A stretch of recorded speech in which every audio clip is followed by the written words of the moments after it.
Hi, it's Jackleen. Let's talk about this Libra new moon. It is going to be on October 21st, and this is a month after the solar eclipse. The eclipse cycle has ended. Remember that solar eclipse at 29 degrees Virgo, that serious Virgo eclipse cycle, right? Where we started at the previous new moon at 0 degrees Virgo, and then we went all the way to the 29th degrees Virgo.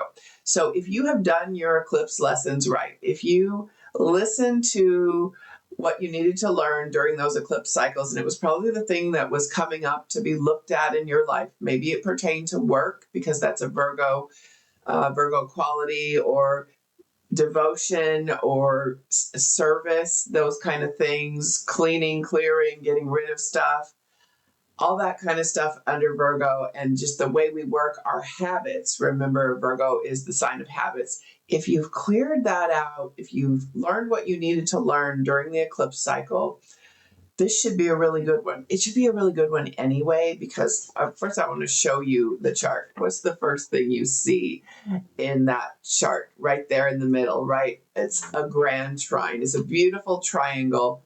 And it is the most favorable aspect in astrology. It involves, in this case, it involves 5 planets, but generally it involves 3.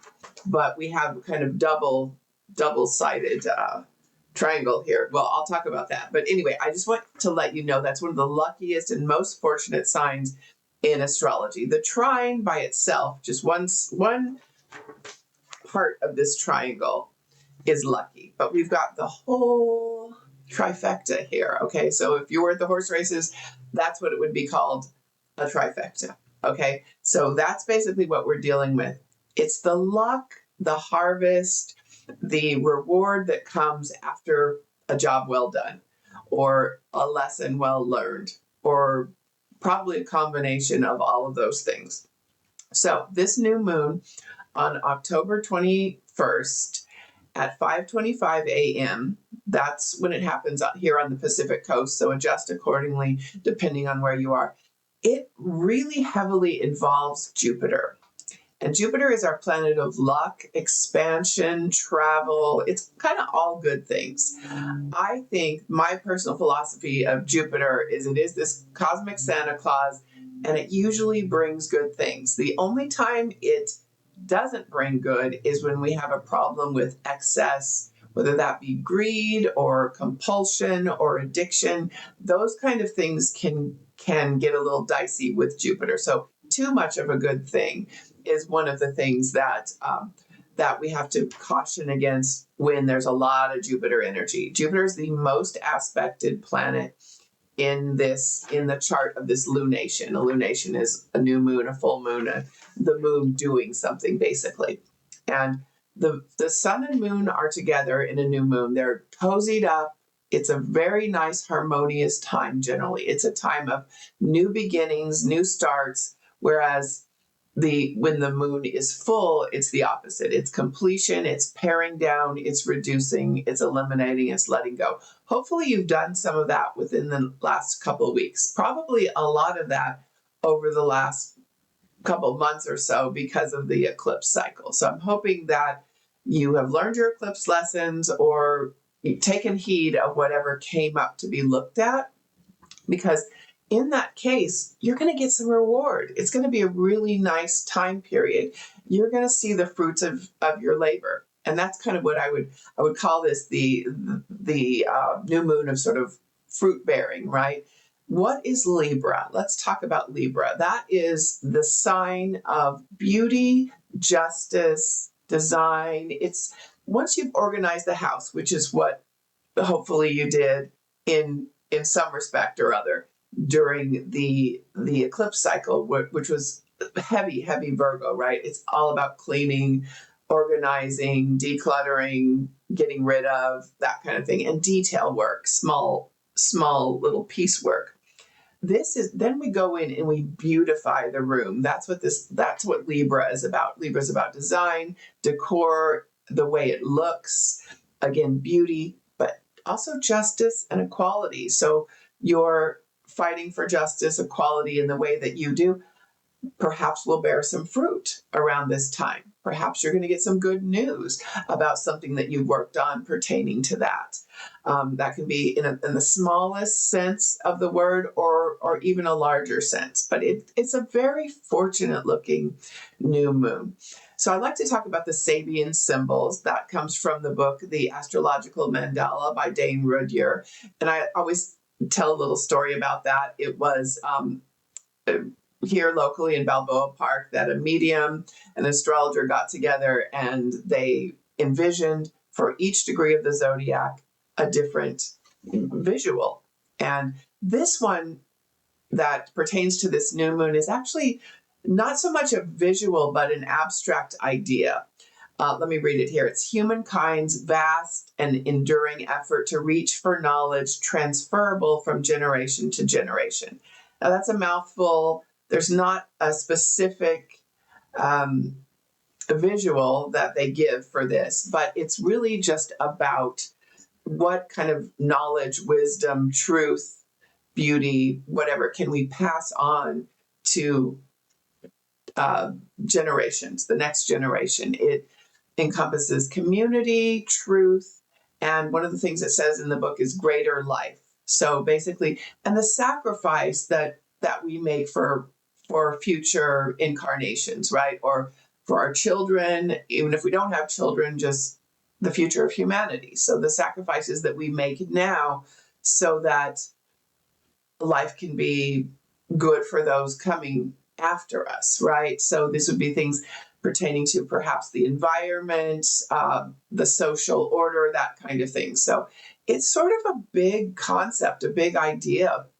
And so that's the Sabian symbol of this new moon. So if you're thinking in a much bigger way and kind of in a legacy manner, I guess if I were to put a visual around it, I would think of something like a cathedral that, people work on, but they know they won't see it completed in their lifetime, or some other artifact. It doesn't have to be necessarily a religious or spiritual artifact, but something that you're working on that you may not even see all the rewards from, that will come for future generations. So it's like, what is my legacy? That's a question that comes up looking at this new moon in Libra. And like I was saying, Jupiter is very well aspected. It's got 5 aspects. It's got 2 aspects on this side of the triangle. Jupiter's at the tip of the triangle here. It doesn't matter which tip is on top, because depending on where you are, another planet will be on top. But here in Southern California at the moment, I cast this chart for 5:25 a.m. Jupiter is up there. And the other planets that are involved in this grand trine are Mars, which is doing, deliberate action, and Mercury. They are conjunct in the sign of Scorpio, and Scorpio is old school Mars ruled. So that's pretty appropriate. It's like, what do you do and say right now in line with your grand vision, Jupiter, the expansion, the greater good that you want to create? And then over here, we've got Saturn and Neptune. They're near conjunct. They're kind of moving in a little tiny dance with each other, but they're still close enough. I would say they are conjunct. They are conjunct. But remember when I talked about if you have seen previous videos, I've talked about this idea of the great decultification. It's kind of people waking up.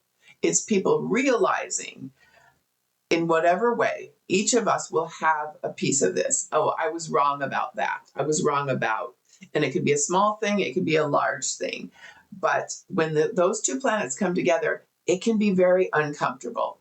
It can have you doubt yourself in ways that are maybe not warranted, but it can also have you exploring your belief system, the things that you've been told, and does that actually make sense anymore? So there is a lot of that going on right now. But overall, it's all good aspects. We do have one opposition. An opposition, I don't necessarily think that an opposition is a bad aspect. Sometimes it's very complementary, but we have Jupiter and Pluto in opposition. So if you can see that straight line is an opposition. Pluto is power, and it's also transformation. And Jupiter, again, is that luck, that expansion. It's a lot of ambition too. It's like what I want for myself, right? So Jupiter can also, if we go too far and it's negatively aspected, again, there can be an aspect of greed there. So we're looking at that. We're looking at where we've been greedy, where we've taken too much, where we've, where we've struggled with others too much. So there'll be a bit of a reckoning here. This new moon will bring mostly good things, but it'll also bring some things to think about, particularly after this eclipse cycle. We're still in that energy of revealing. So a lot of things still coming to light during this time. So after the eclipse cycle and between eclipse cycles, this is going to be really interesting what the themes are right now in the world, in the news, and how that's going to play out between now and February, March time period when we have the next eclipse cycles. And what would you like to work on right now in your own life, in the world, whatever, that is going to come to some kind of fruition around that time? So that's a good question to ask too.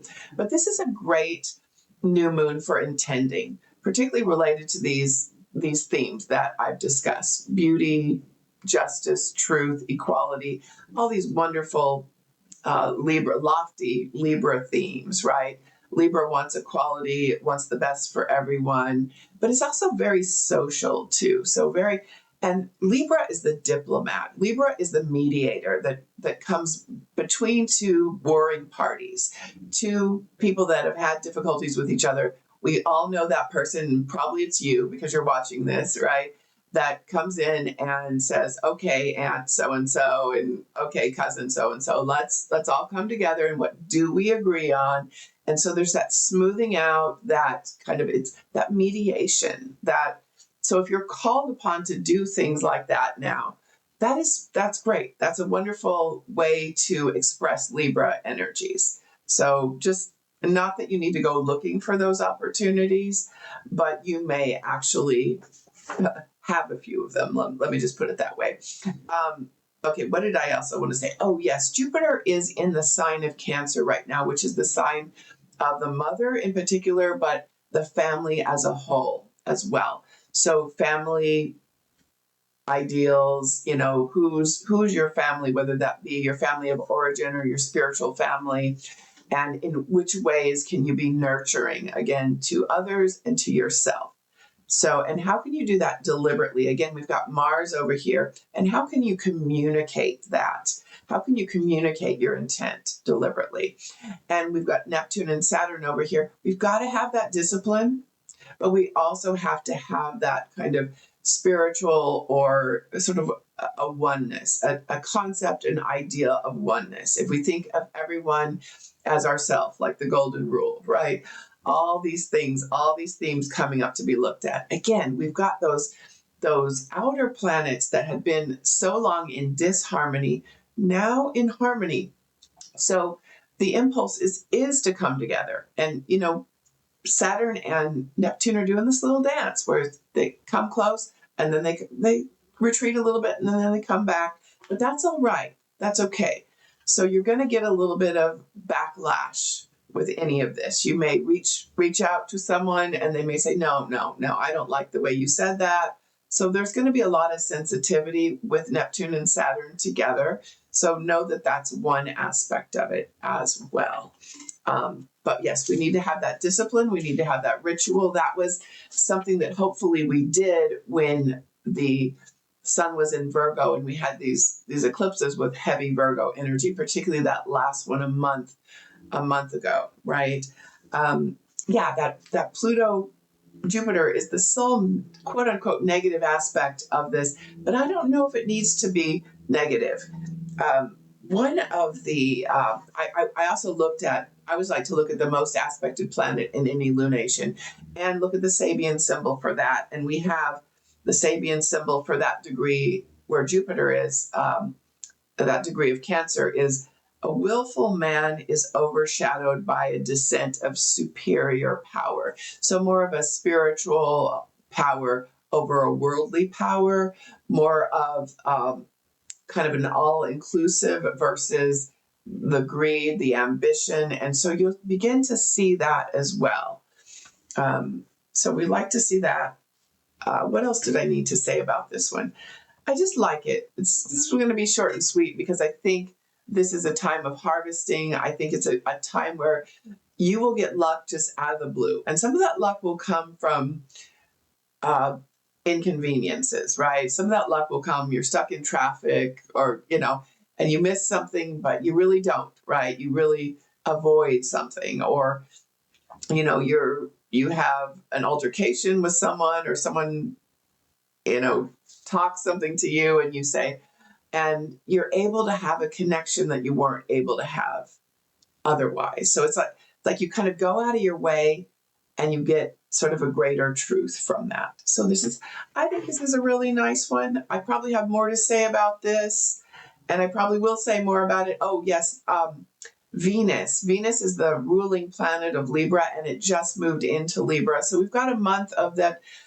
I just like it when things are where they should be, right? And so that's what Venus is right now. You're going to have an eye for, oh, that looks better over there, moving things around the house, design. You're going to say, okay, it's more fair if we do it this way. It's more equitable for everyone concerned. And I want it to sort of be more win-win. So you'll have those kind of feelings. And it's a little bit of romance as well. So Libra, Venus in Libra is always good for partnership, romance, coming together with other people, particularly in those one-on-one relationships, whether it be business partner, romantic partner, or friend, right? So it's just a nice time. It's social. I think we're going to have a good couple of weeks. I think we're going to see some things resolve in the news and in the world. So that's a good thing as well. And like I said, if I missed anything, I will post on Patreon, Instagram, Facebook, or send out my email. So, I forgot to say like and subscribe, that magical YouTube incantation, right? So I'm getting the hang of this a little bit more. So yes, please like and subscribe if you do like what I have to say here. I hope you have a fabulous couple of weeks, and we'll talk again around the next full moon. All right. Bye-bye.